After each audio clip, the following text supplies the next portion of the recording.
The rain had stopped just before dawn, leaving a thin mist clinging to the rails of the light cruiser Yahagi as she cut slowly across the grey waters east of Kyushu.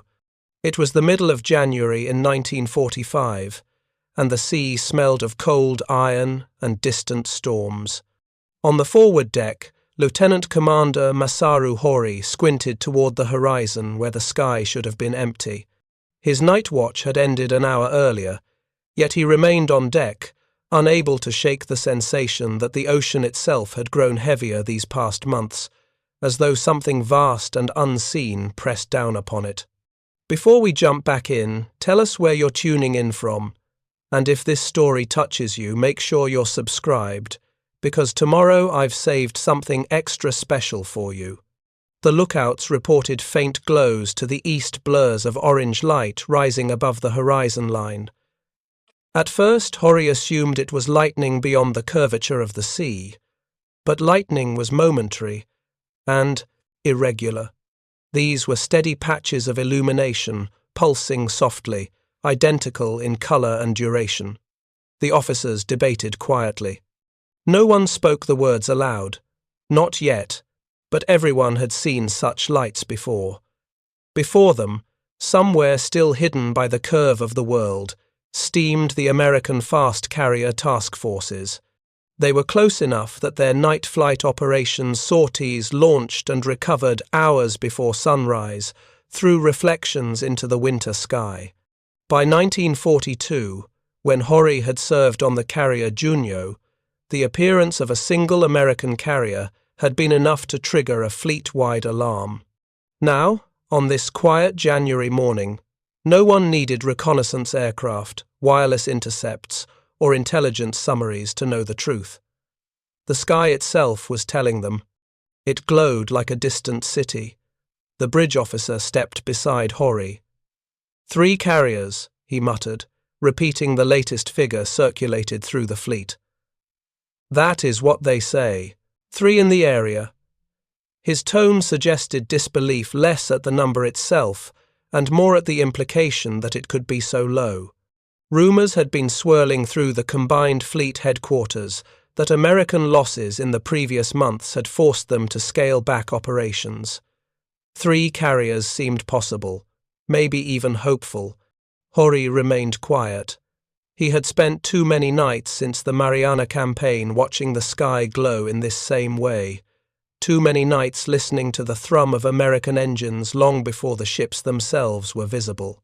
3 carriers did not light the horizon like that. Not even 5.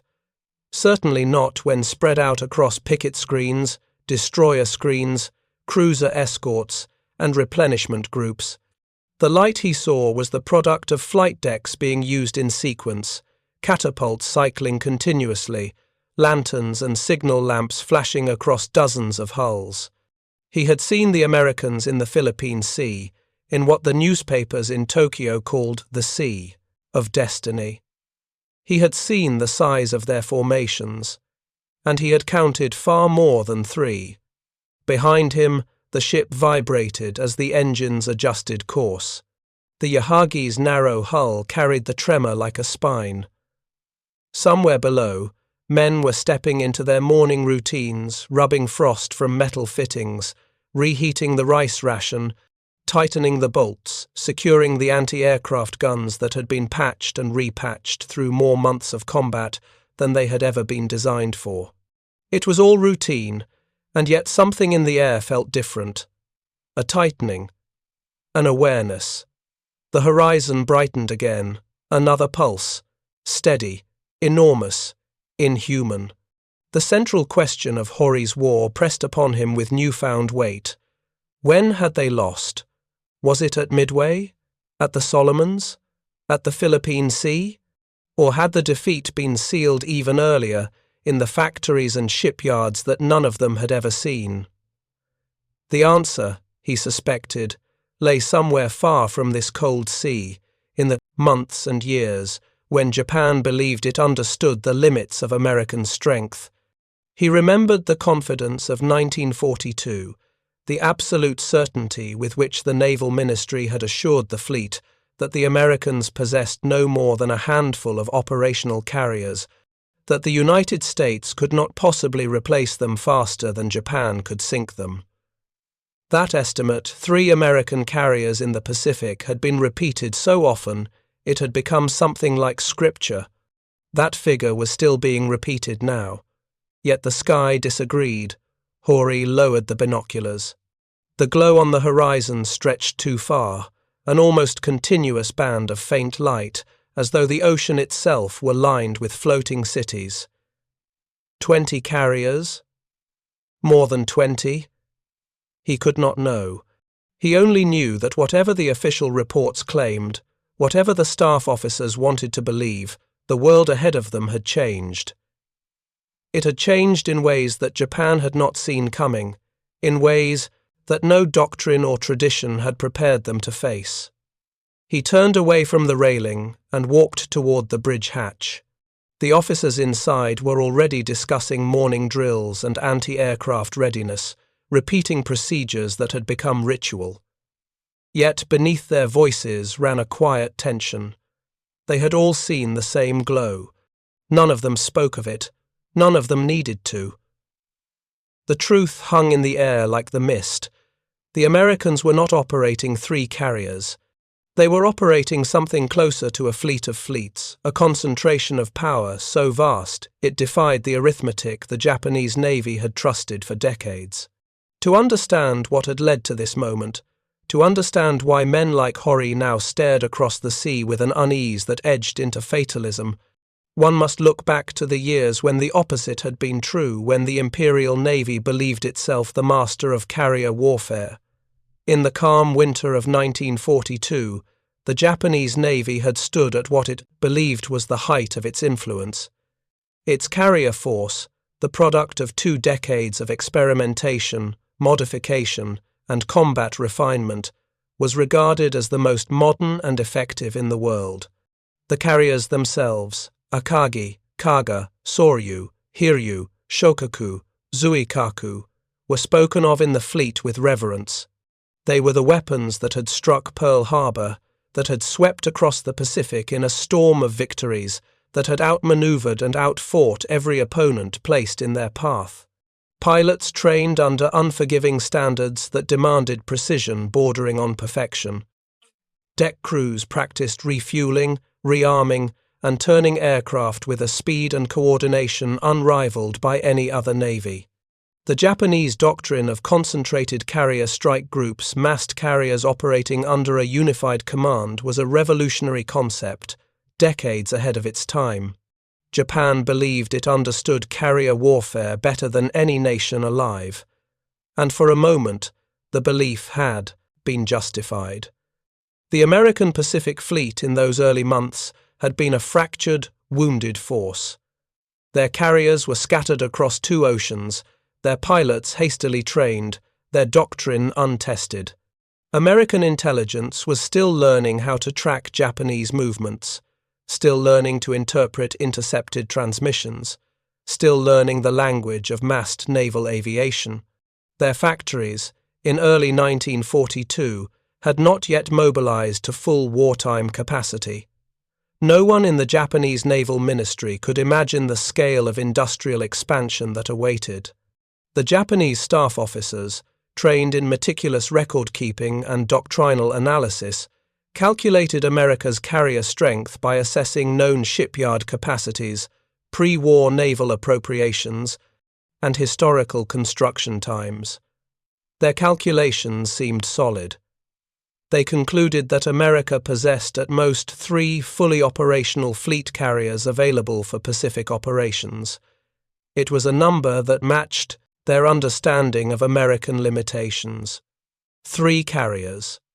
The figure was repeated in meetings, printed in internal documents, relayed to fleet commanders, and woven into strategic planning. The staff reasoned that even if America accelerated production, no country could build large carriers quickly. Japanese experience suggested that a fleet carrier required several years to construct, launch, and commission. The ships were too complex, too labor-intensive, too technically demanding to produce in rapid succession. Besides, shipyard capacity could not be expanded overnight. That belief that carrier construction was slow, limited, and predictable formed the foundation of Japan's confidence. Yet beneath that confidence lay a blind spot. Japan had spent years perfecting aircraft carrier operations, but had not fully grasped the scale at which the United States could reorganize its industry. The Naval Ministry believed that the limits of Japanese shipbuilding were the limits of all nations. No one in Tokyo imagined that American manufacturers could treat ship construction with the same methods used to build automobiles or aircraft. No one imagined that the United States could transform civilian factories into naval production lines at a speed that bordered on the unbelievable. Preparing and narrating this story took us a lot of time, so if you are enjoying it, subscribe to our channel, it means a lot to us. Now back to the story. No one imagined that industrial doctrine itself could become a weapon.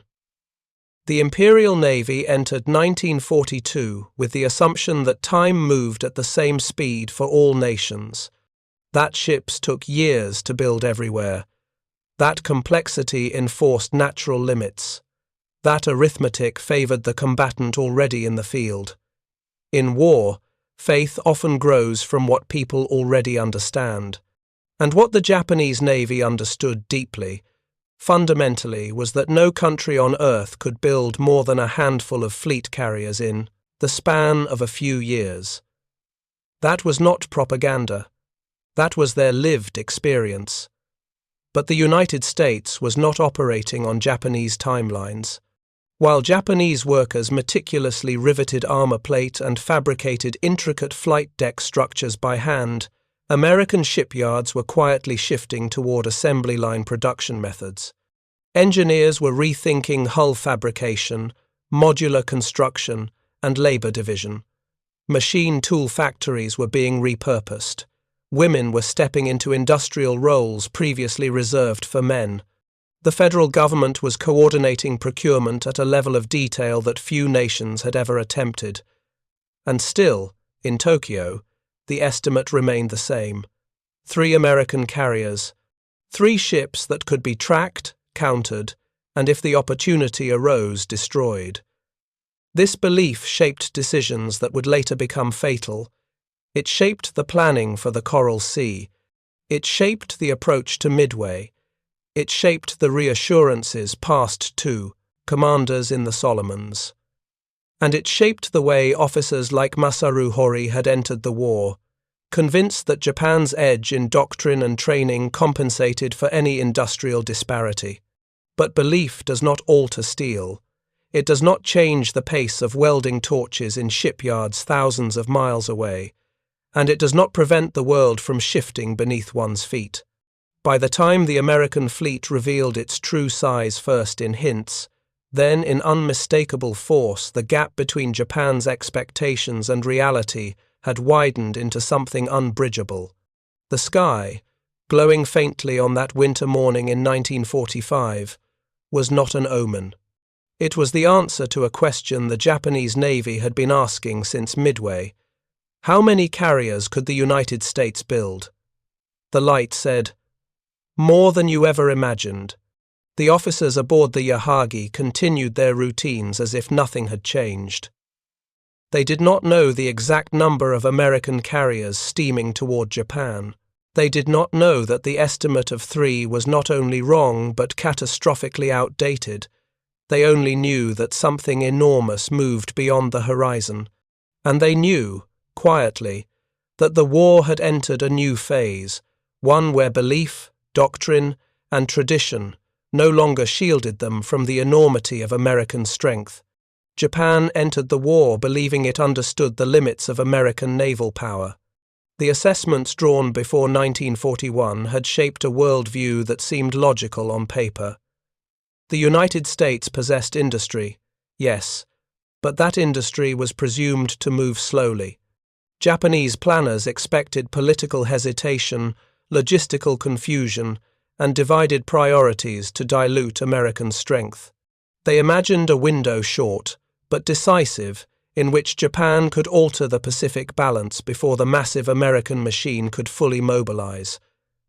And for a moment, it looked as if that calculation had been correct. Japan's early months in the Pacific were a cascade of victories. Territory after territory fell, Allied naval forces were swept aside, and the Japanese carrier force appeared unstoppable. Japan had momentum, initiative, and what seemed like a stable margin of naval superiority. But even in these early triumphs, something subtle was already beginning to fracture beneath the surface. The Japanese naval staff measured their power by ships afloat. They counted the carriers they had and the carriers they sank. They assumed that removing American ships from the ocean reduced American strength. What they did not understand was that the United States had already shifted to a different form of warfare, one in which the loss of a ship did not represent subtraction, but merely temporary inconvenience. Japan was waging a war of subtraction. America was waging a war of multiplication. In the middle of 1942, when Japan examined the Pacific, they saw a relatively stable and comforting picture. 6 frontline Japanese carriers stood ready, the core of their striking power. Across the ocean, they believed America had 3. The math seemed clear, the ratio seemed manageable, and this perceived numerical advantage shaped their entire strategic posture, from the risks they were willing to take to the battles they sought to engineer. But this picture was already outdated, not because of combat losses, but because of production. Japan's industry could produce magnificent warships meticulously crafted, well-designed, and formidable, but each one stretched the nation's industrial capacity to its limits. Every fleet carrier Japan built required resources pulled from every corner of the empire: steel, skilled labor, specialized machinery, turbines, electrical components, aviation workshops. All of these were limited, and all of them were strained further by the demands of simultaneously sustaining a global empire, producing aircraft, and replacing mounting losses. The United States did not face these constraints. A fleet carrier was not a national project, it was a scheduled output. Even as Japan celebrated early victories, American shipyards were quietly constructing an entirely new navy. More ships were under construction than the Japanese intelligence apparatus could track. More yards were active than Japan had believed existed. More steel was being shaped into hulls than Japan produced in a year. The United States was not merely replacing losses, it was preparing to overwhelm. None of this was visible to Japan in 1942. The carriers already at sea seemed to reflect total American strength. The carriers under construction, dozens of them, remained unseen and unimagined. The Pacific Fleet Japan thought it was fighting represented only a fraction of the fleet America would soon possess. The Japanese High Command was confident in tactics, in discipline, and in the combat proficiency of their aviators. They believed that superior execution in battle could offset industrial imbalance.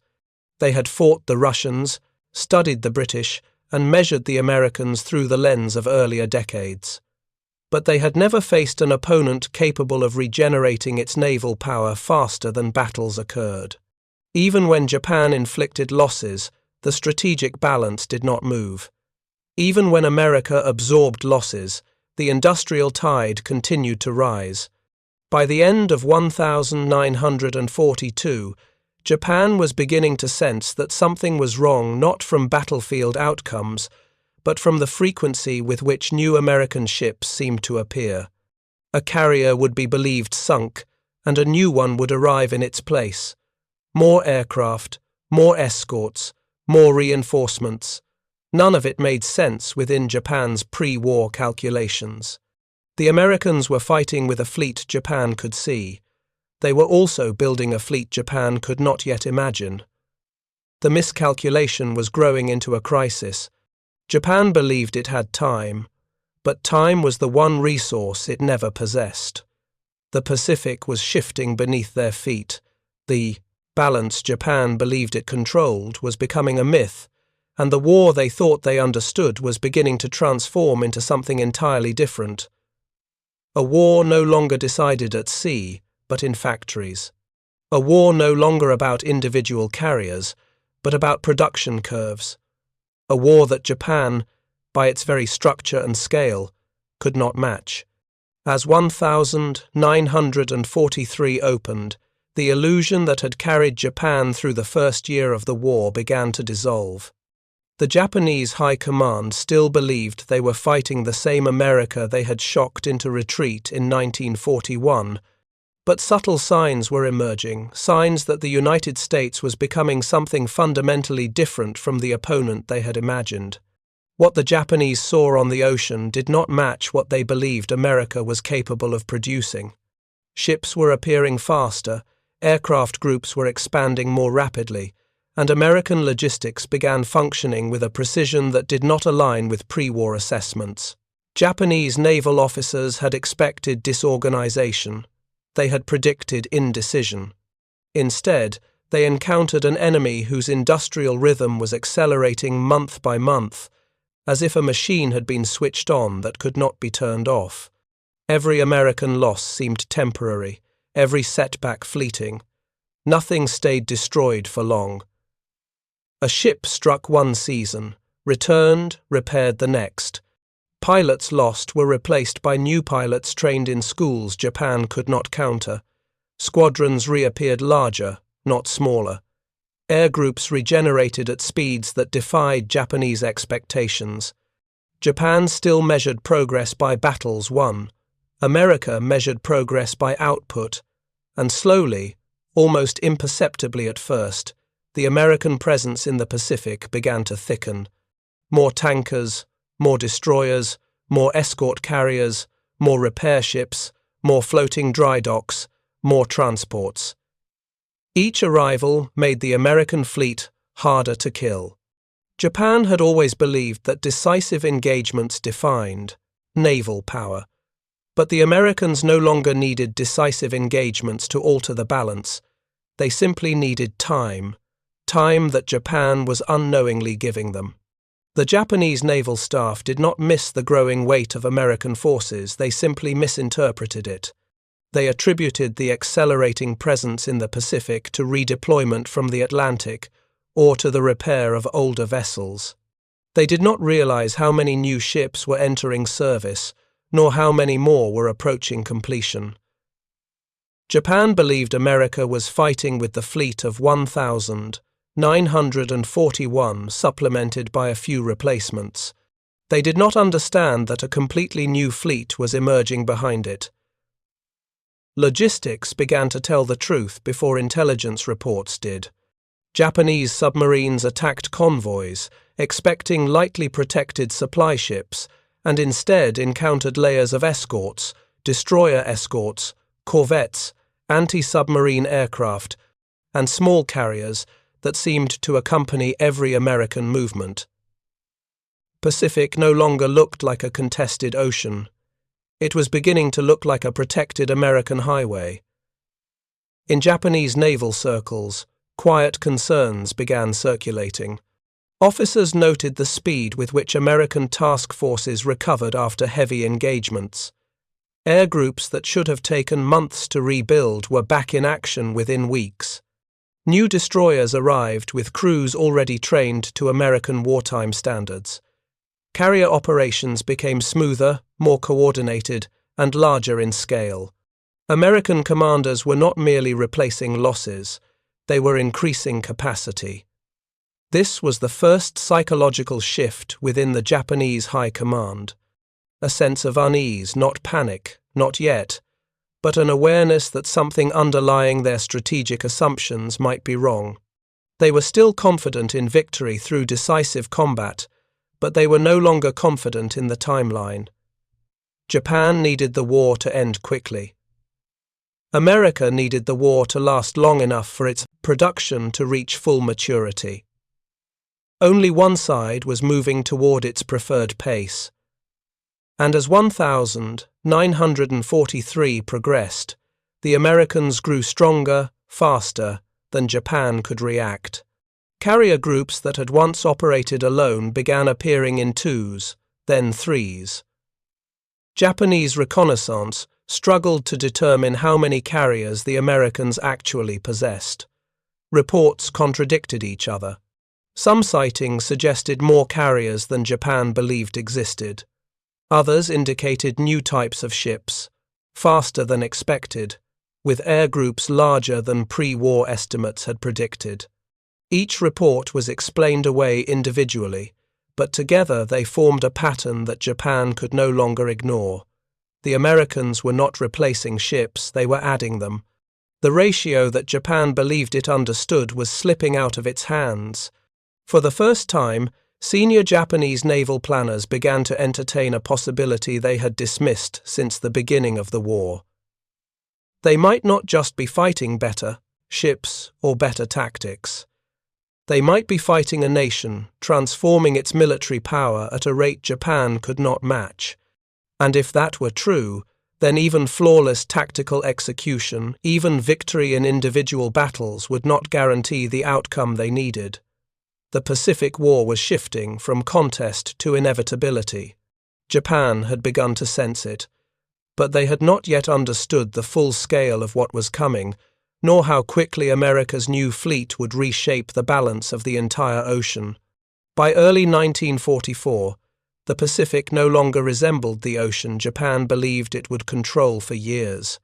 The Imperial Navy entered the war, expecting a clear sequence of events. A long campaign of attrition, a handful of carefully engineered major battles, and a political settlement reached before American industry could fully mobilize. But the war had not followed that script. Instead, something else had happened, something Japan had not planned for, could not stop, and was only just beginning to comprehend. The Americans were accelerating, not in isolated ways, not in small increments, but in every measurable direction at once. More ships, more aircraft, more fuel, more trained personnel, more logistics vessels, more dockyards, more supply routes. What Japan had once believed would take 5 years, the United States had accomplished in 2. The Americans were not simply replacing losses, they were constructing the largest fleet the world had ever seen. And while the Imperial Navy still possessed excellent officers and highly skilled aviators, their capabilities were no longer advancing, they were static. In a war where one side was compounding power and the other side was fixed in place, the outcome was drifting toward inevitability. The Japanese High Command sensed this shift before they understood its full implications. Naval reports from the front began to carry an unfamiliar tone. The language was cautious, even strained at times. Reconnaissance aircraft, returning from distant patrols, reported sighting large American formations, not occasionally, but regularly. What was once unusual was becoming routine.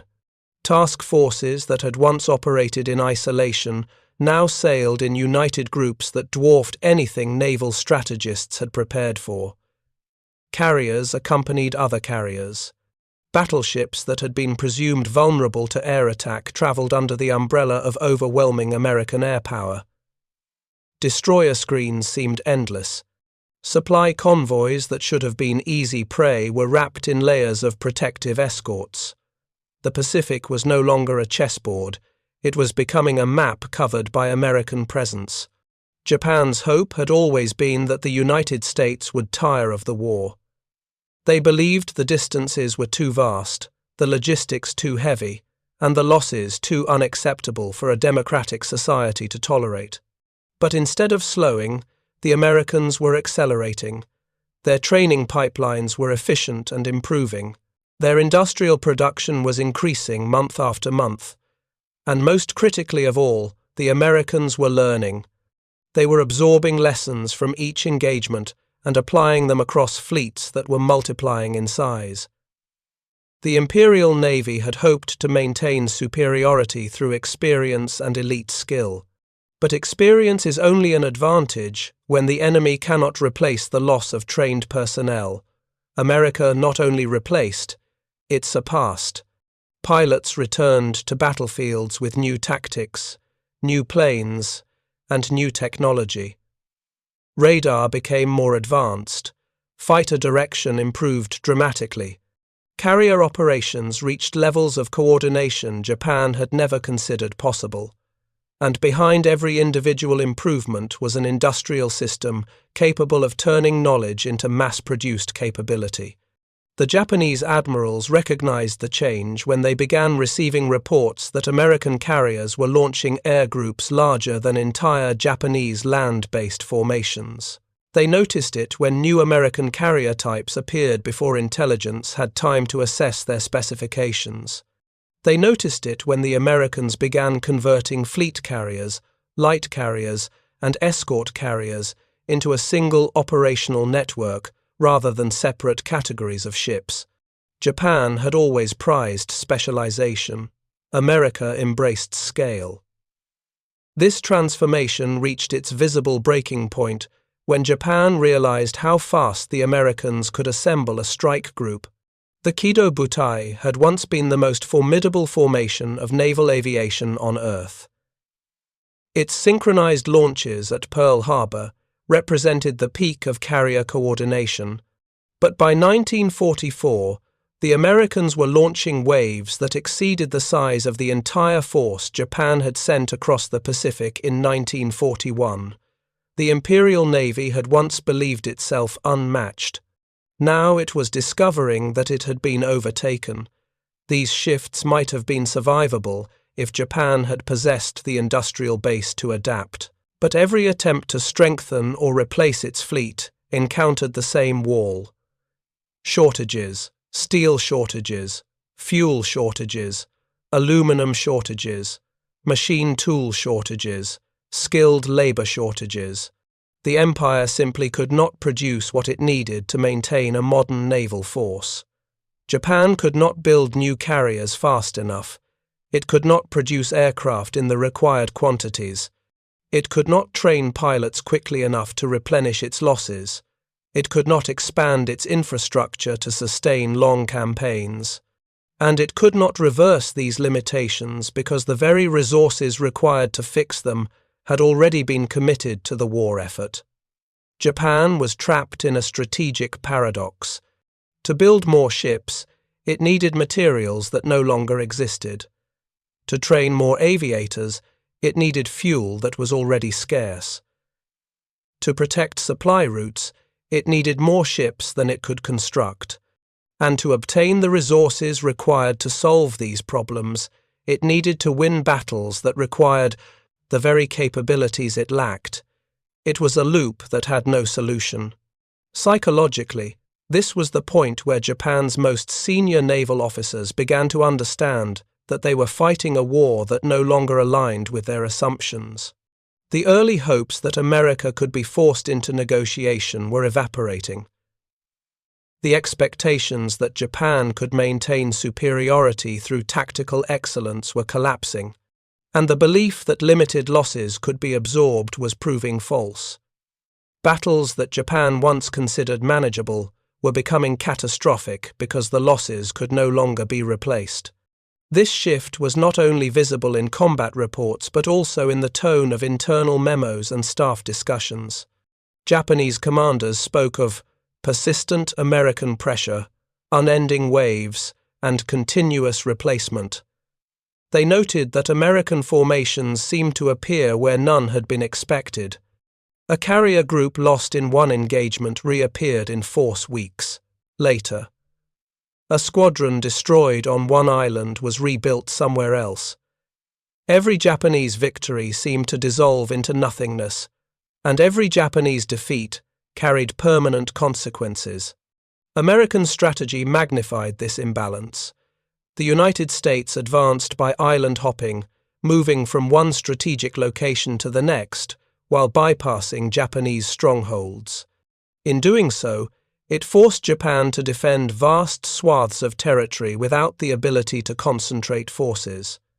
Japan was stretched thin, defending everything while possessing too little of everything to do so effectively. The Americans, by contrast, concentrated their strength on critical points, overwhelming defenses with superior numbers and firepower. This approach meant that every American move was decisive, while every Japanese response was fragmented. Japan could not dictate the pace of the war. It could only react to the accelerating American advance. And in a war where one side was accelerating and the other was reacting, there was only one possible trajectory. By mid-1944, the Pacific War had entered a phase Japan had hoped never to face. The American fleet had expanded beyond the point of numerical comparison. Reports reaching Japanese intelligence were no longer believed. Not because they were inaccurate, but because they sounded impossible. Sightings of multiple American carrier task groups operating simultaneously contradicted everything Japan had believed about American capacity. The numbers did not make sense within any previous framework. That disbelief was shattered in the summer of 1944, when Japan encountered the full weight of American carrier aviation in a single, overwhelming confrontation that later came to be known as the Great Marianas Turkey Shoot. Here, the unthinkable became visible. America's air power was not simply increasing, it had reached a scale that rendered Japanese planning irrelevant. Japan committed the bulk of its remaining carrier force, and in a single day, its naval aviation suffered losses from which it would never recover. But the defeat was not only tactical, it was emblematic of a deeper truth. Japan had lost the ability to shape the war.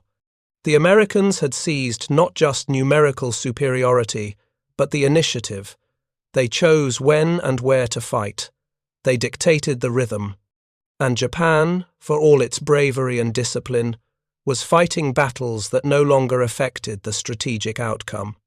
This was the moment the Imperial Navy began to glimpse the future it had feared from the beginning, a war not of years, but of inevitability, a war in which each battle, each island, each engagement, carried Japan deeper into a deficit it could not reverse.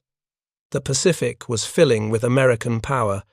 The ocean lanes were shifting from Japanese control to American dominance, and the great fleet Japan had built over decades, the fleet that had once sailed across the Pacific with near absolute confidence, was diminishing each month, while the process, American fleet grew larger by the week.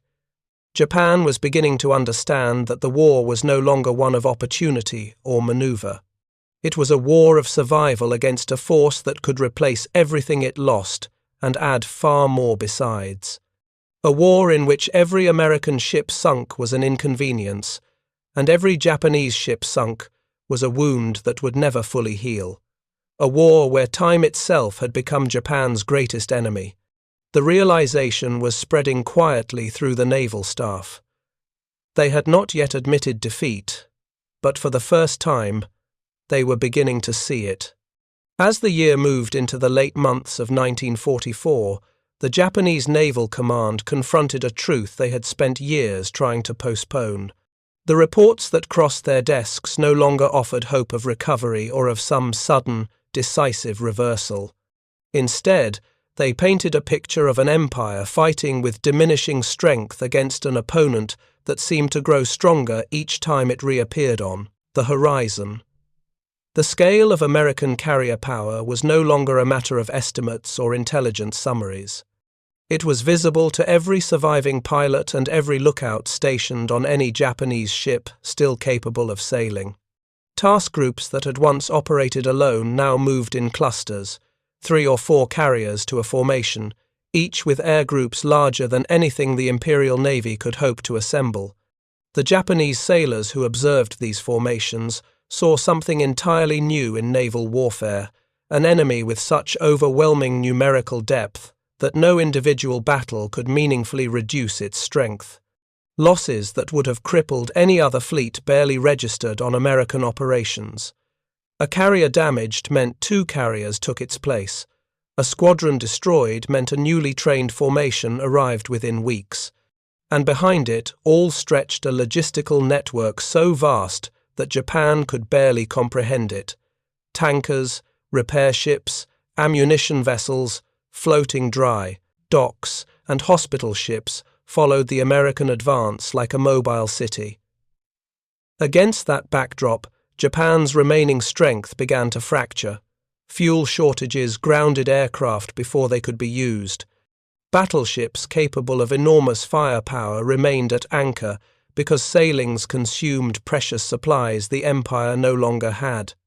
Carrier decks, once filled with experienced aviators, now held inexperienced pilots who had logged fewer training hours than American pilots accumulated in a single month of stateside preparation. There were still individuals within the Japanese command who believed a decisive blow might yet shift American opinion, perhaps forcing a negotiated end. But even these voices were growing quieter. The lessons of the past 2 years had been unmistakable. Every time Japan attempted a concentrated effort, it encountered an American fleet larger, faster, more coordinated, and more heavily supplied than before. What had once been a contest of skill had become a confrontation of systems, and one of those systems was collapsing. By the opening months of 1945, this understanding had seeped through every level of the command structure. Japan did not yet declare defeat, but the officers responsible for directing the war no longer pretended that victory was possible in any conventional sense. Their remaining decisions centered not on how to win, but on how to delay the inevitable long enough to prepare for the defense of the home islands. It was in this atmosphere of fading options, dwindling resources, and a growing awareness of the vast industrial force approaching their shores that the Japanese naval leadership finally recognized the true scale of the American carrier presence. The 3 carriers they had once counted in 1942 had multiplied into dozens, and the empire that had once hoped to dictate the course of the war now found itself facing 28 American carriers sailing toward Japan in a formation that made clear the final stage of the conflict was about to begin. The winter storms of the Pacific in early 1945 did little to slow the American advance. Their fleets, now operating with a rhythm that felt almost mechanical in precision, moved westward with an assurance that stunned the Japanese commanders who watched their progress. For months, American task forces had carried out operations that would have been unthinkable for any other navy.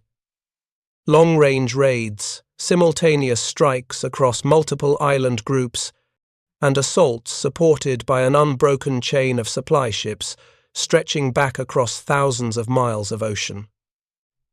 For the sailors aboard the remaining Japanese vessels, the sea had changed. What once felt like their domain, the vast, protective buffer of the Pacific, now felt like an expanse monitored entirely by enemy aircraft. To move at all meant risking immediate contact. To anchor meant waiting for the next inevitable strike.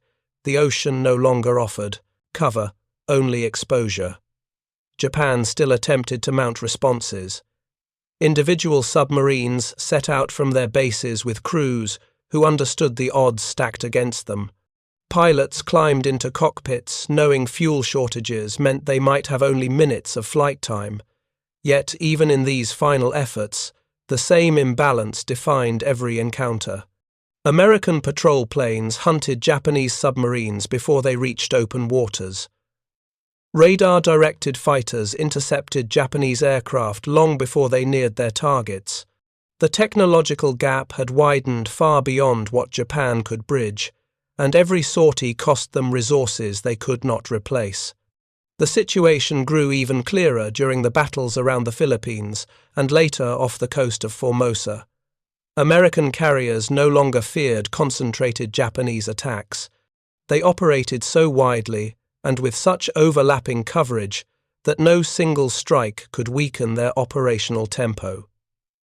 When Japanese pilots managed to reach an American task group, they found themselves outnumbered, outmaneuvered, and overwhelmed by waves of aircraft rising from flight decks that seemed never to empty. Reports sent back to Tokyo described these encounters in stark terms. Survivors wrote of skies filled with American fighters diving in organized patterns, of anti-aircraft fire that lit the air like a wall, and of enemy carriers that seemed invulnerable simply because there were always more of them beyond the horizon. In years past, a single American carrier had been a significant challenge. Now, even if Japan managed to damage one, the impact on the overall American advance was negligible. By the spring months, the Japanese High Command received updates that were not simply discouraging but devastating in their implications. American shipyards had reached levels of output beyond anything Japan had imagined possible. Carriers were entering service faster than Japan could count them, with new designs that incorporated lessons from every battle fought so far. Their decks were larger, their elevators faster, their anti-aircraft systems more advanced, and their air groups larger and more capable. The Japanese officers who examined these numbers tried to reconcile them with their own capacity. Even at Japan's industrial peak, they had never approached such productivity. And now, after years of bombardment, shortages, and blockade, their factories struggled to produce even the basic equipment needed for repairs. Every carrier Japan had lost during the war represented a permanent reduction in their strength. Every carrier the Americans lost, or even severely damaged, was replaced with an improved vessel within months. On the ground, the effects of these disparities were becoming visible. Civilians and soldiers on the scattered island garrisons began to realize that no rescue was coming. The faint hope that the Navy might return with a decisive strike faded as radio messages grew less frequent and supply ships ceased to arrive altogether. Many of the isolated outposts did not surrender. They simply starved or ran out of ammunition, their final transmissions describing conditions so dire that even Tokyo could not misunderstand what they meant. Within the Naval Command Center, the remaining senior officers found themselves wrestling with decisions none of them had imagined would ever become necessary. A navy that had once prided itself on precision, discipline, and mastery of the seas was now forced to consider desperate measures, including tactics that, in earlier years, would have been dismissed as unthinkable. These measures were not born from strategic doctrine or from belief in their effectiveness. They emerged from a sense of urgency, a recognition that Japan was being pressed inward from every direction and needed to delay the American advance at any cost.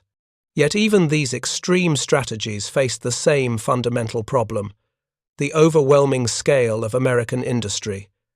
Even the most determined, sacrifice could not erase the fact that the enemy approached with a carrier force so large that Japan could not meaningfully reduce it. The idea of inflicting sufficient damage to deter an invasion drifted further from reality with every battle report. Too many American carriers, too many planes, too many ships supporting them. Japan was not fighting an opponent, they were fighting an entire system, one that had learned, adapted, and expanded with each passing month. Some officers still spoke privately of the possibility of negotiation, but the path toward such a resolution seemed to vanish as quickly as it was imagined. American public opinion, once divided, had united after the early battles of the war. The flood of production and the steady march across the Pacific had built a momentum that no politician in Washington could ignore.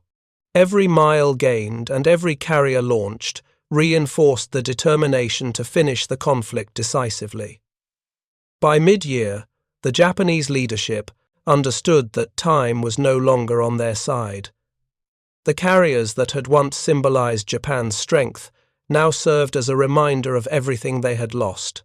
Those that remained were shadows of their former power, some docked without the fuel to sail, others lacking aircraft, and many reduced to serving as stationary platforms because repairs were impossible. And always, in every discussion, stood the knowledge that the American carriers continued to multiply, not figuratively, not symbolically, but in absolute, physical numbers.